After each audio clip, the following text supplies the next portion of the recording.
Oi, tudo bem com você? Eu sou o Padre Paulo Daladeia e hoje estou aqui para mais um vídeo sobre catequese para falar para você, para a gente conversar um pouco o que é a igreja e para que serve a igreja. Vem comigo!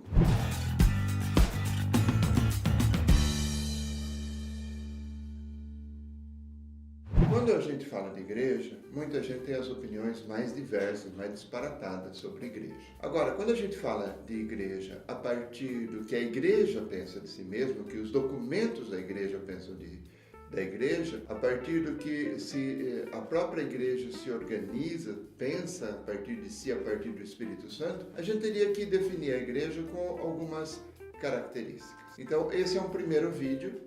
Eu queria pedir que você pudesse clicar no canal, se inscrever no canal e também, se você puder, se você gostar, por favor, dê um joinha, que isso ajuda. E se você quiser ajudar a divulgar o canal, por favor, escreva nos comentários aqui abaixo alguma coisa para saber se você concorda, discorda, se você tem sugestões, e aí a partir daí a gente vai melhorando as coisas, tá? Bom, quando a gente fala de igreja, nós precisamos pensar, a partir dos documentos mais recentes da igreja, duas situações. A igreja é uma comunidade de discípulos e uma comunidade de discípulos missionários. Os últimos documentos da Igreja do Brasil têm trabalhado especialmente essas duas características. Uma comunidade de discípulos de Jesus, gente que escuta a palavra de Deus, e uma comunidade de discípulos missionários, uma comunidade de discípulos que vai atrás, que fala, que é apóstolo, que é testemunho. E aqui a gente precisa lembrar o que diz São Francisco de Assis, na época, para os seus companheiros. São Francisco dizia: pregue o evangelho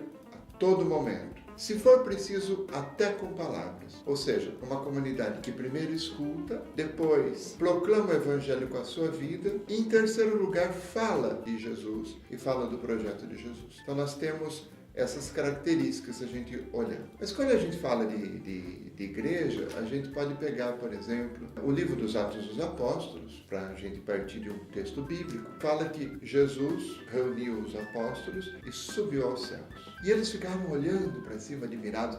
A visão deve ter sido muito bonita, a coisa deve ter sido muito bonita, a situação deve ter sido extasiante, eu acredito nisso. Agora, eles estavam ali olhando para o céu até que Jesus subisse e desaparecesse e continuaram, depois disso, olhando para o céu. E quem sabe esperando que Jesus desse uma reprise, desse um make-off, alguma coisa assim, né? E aí diz o texto dos Atos que aparecem anjos para eles e perguntam: homens da Galileia, o que vocês fazem aí olhando para o céu? Essa é uma crítica dos anjos. E não se esqueça que o anjo é sempre o mensageiro de Deus. Então, essa é uma crítica que os anjos fazem em nome de Deus para os apóstolos. Por que vocês estão aí parados e olhando para o céu? O mesmo Jesus que vocês viram subir virá uma segunda vez e tal. Então, na verdade, tudo que Deus não quer da sua igreja é uma igreja parada e olhando para o céu. Todas as vezes que perguntaram como ia ser o céu, como ia ser depois da vida, como ia ser na ressurreição, como ia ser não sei o que e tal, Jesus disse: não cabe a vocês nem a hora, saber nem a hora e nem os lugares, nem o Filho do Homem sabe, depende apenas do Pai. Jesus sempre caiu fora dessas imaginações que as pessoas têm, dessas curiosidades que as pessoas têm. E agora, eu gostaria de perguntar para você, que é catequista, que está me escutando e tal, por que Jesus instituiu a sua igreja? E é certo que Jesus instituiu a sua igreja, isso é certo, tá? Agora, por quê? Se a gente for olhar, por exemplo, os textos bíblicos, a gente pegar, por exemplo, Mateus, capítulo 5, 6 e 7, a gente vê bem que Jesus tinha um projeto. Jesus tem um projeto de vida. E o projeto de vida de Jesus é muito radical. Ele começa no Sermão das Bem-aventuranças. As pessoas ficam maravilhadas. Jesus fala de não violência, Jesus fala de amor, de perdão. Jesus fala de não usar as mulheres como objeto sexual. Jesus fala de um monte de coisas, inclusive de sede e fome de justiça, que as multidões ficam maravilhadas. Então, esse é o projeto de Jesus. E Jesus, interessante, para mim, na minha leitura, Jesus começa dizendo dos pobres. A primeira bem-aventurança é dos pobres. Bem-aventurados os pobres em espírito, porque deles é o reino dos céus. Dá toda uma discussão pelo em espírito, que se pode ter bens, se não pode ter bens, até quanto pode ter de bem, até quanto você é considerado rico ou pobre, se é desapego espiritual, se é desapego... Tem toda uma discussão. Eu faço uma diferença linguística nesse texto. Para mim, o texto melhor escrito em português, pelo menos, seria: bem-aventurados os pobres de espírito, porque deles é o reino dos céus, 2 pontos. E aí ele começa falando quem são os pobres. Bem-aventurados os que têm fome e sede de justiça, bem-aventurados os mansos, bem-aventurados os puros de coração, bem-aventurados os que são perseguidos. Esses são os pobres. O pobre, para Jesus, é aquele que é engajado no seu projeto. E aí está a salvação. Engajar-se, estar junto, apostar no projeto de Jesus. E o projeto de Jesus não é fácil, hein? Senão ele vai dizer para nós o que ele disse para Pedro: afasta-te de mim, Satanás. Pedro não queria que ele fosse para a cruz, para Jerusalém. E ele disse: afasta-te, Satanás. Ele continuou apostando em Pedro. Mas naquele momento ele chama Pedro de divisor, de Satanás, de tentador. Por quê? Porque Pedro não queria o projeto de Jesus. O projeto de Jesus é passar pela cruz e chegar na ressurreição. Jesus nunca apostou nas armas. Jesus nunca apostou em fazer o mal. Depois, leia esse texto todo e dá uma meditada nisso. Nós falamos pouco do Sermão dos Bem-aventuranças na catequese, tanto das crianças como dos adultos. A gente precisa focalizar mais nisso. Agora, tem um outro texto que a gente pode pegar, que é o Lucas 4, por exemplo, e a gente vai ver, por exemplo, que Jesus, quando começou o seu ministério, saiu das tentações, né? Ele vai para uma sinagoga. Ali dão um livro para ele ler, e ele começa o seu ministério dizendo: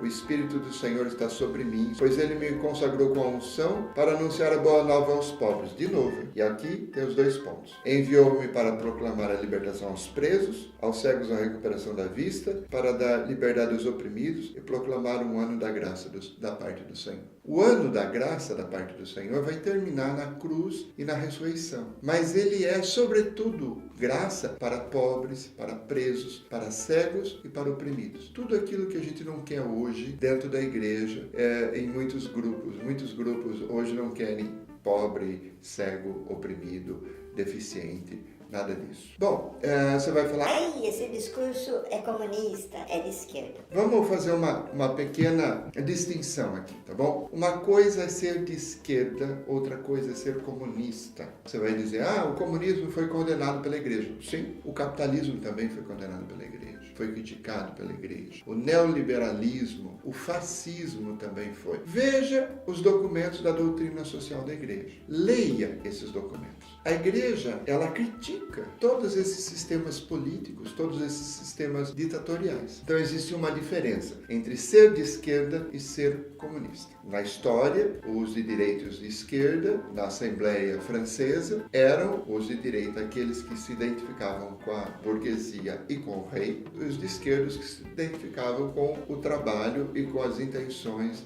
e com as preocupações dos pobres. Então, ser de esquerda é uma coisa, e pode ser profundamente evangélico, e ser comunista é outra coisa. A gente precisa falar mais sobre a doutrina social da igreja, precisa se aprofundar mais sobre isso. Eu fiz um pequeno vídeo, mas eu vou fazer outros sobre esse mesmo tema. Bom, continuando. Mateus 25, por exemplo, quando a gente pega Mateus 25, Jesus diz: quando o Filho do Homem vier a segunda vez, ele vai separar as ovelhas dos cabritos e vai dizer para as ovelhas: vinde, filhos do meu Pai, porque tive fome e me destes de comer, tive sede e me destes de beber, estava nu e me alimentaste, estava preso e me visitaste. Toda a chave de entrada para o reino, Jesus coloca na Bíblia, fala dos pobres. Não fala de missa, não fala de terço, não fala de comunhão, nada disso. Para escândalo de muita gente. Mas estamos falando de Jesus e do Evangelho. E a gente precisa voltar a essas fontes. Eu fiz essas colocações de Atos, de Mateus, para fazer uma formulação agora do que é a igreja. Nós temos que dizer, segundo o meu ponto de vista, sou teólogo, e segundo a doutrina da igreja, os documentos mais recentes da igreja, que a igreja é uma comunidade de discípulos, de gente que segue Jesus. Então é preciso ler, meditar, rezar e agir segundo o Evangelho, segundo os critérios do Evangelho, tá? Igreja é uma comunidade de discípulos e de missionários. E quando falamos do homem, estamos falando do homem todo e de todo o homem. O homem todo baseado em Jesus, em Tomás de Aquino, e em todo o homem, porque somos católicos. Não se esqueça, né? A igreja é universal para todo mundo. Para pregar o Evangelho, a todo mundo, para levar a salvação que Jesus começou em Lucas 4, a salvação, o ano da graça do Senhor, para todo o planeta e para todos os grupos sociais. Quando a gente fala pureza na igreja, quando a gente quer transformar a igreja em um grupo de puros, foi sempre isso. Se você estudar a história da igreja, você vai ver todas as tentativas de transformar a igreja em um grupo de puros acabaram em heresia. Porque a igreja não é isso. A igreja é o coração de Deus, e o coração de Deus na terra tem um lugar para todo mundo. Todo mundo tem lugar aí. Claro que a gente precisa se converter, claro que a gente precisa melhorar, mas eu queria terminar com o convite, a proposição de Jesus, que deve servir para a igreja também. Jesus diz em Mateus 11, 28, 30, vinde a mim, todos vós que estáis cansados, porque o meu fardo e o meu jugo são leves. Eu darei repouso. É para isso que serve a igreja, para aliviar o jugo humano das pessoas, para dar a salvação e para fazer as pessoas viverem o projeto de Jesus já aqui. Começa aqui, a gente aprende aqui e a gente desfruta no céu. Muito obrigado você que acompanhou até aqui. Se você puder dar o seu like e assinar o canal, eu vou ficar muito contente. Mas mesmo que você não dê o seu like e não assine o canal, pelo menos faça o seu comentário aqui embaixo, que aí eu sei a sua opinião e posso fazer os próximos vídeos a partir da sintonia que a gente vai criando entre nós, tá? Nós temos uma playlist chamada O Credo Explicado. Olhe os vídeos dessa playlist, porque essa playlist vai explicando o credo. Vou continuar fazendo vídeo sobre a igreja, depois a gente passa para outro verbete do credo, ok? Muito obrigado, Deus abençoe, até a próxima semana.